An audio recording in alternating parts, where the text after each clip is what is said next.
ఎవరు రావాలంటారు? నిన్న కూడా ఒక వీడియో చూసిన ఒక రైతు అన్న అంటున్నాడు, కేసీఆర్ సార్ ఉన్నప్పుడే రైతు రాజు లెక్కున్నాడు, కేసీఆర్ అన్నా నువ్వు ఏడున్నావని అడుగుతురా లేదా?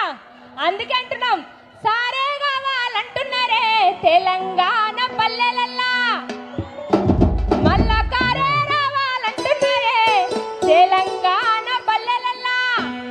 ఒక్కసారి కేసీఆర్ సార్ మళ్ళా రావాలనుకున్న వాళ్ళందరూ పిడికిలి పైకి లేతుర్రు. ఒకసారి అందరూ మీ కండువాలన్నీ పైన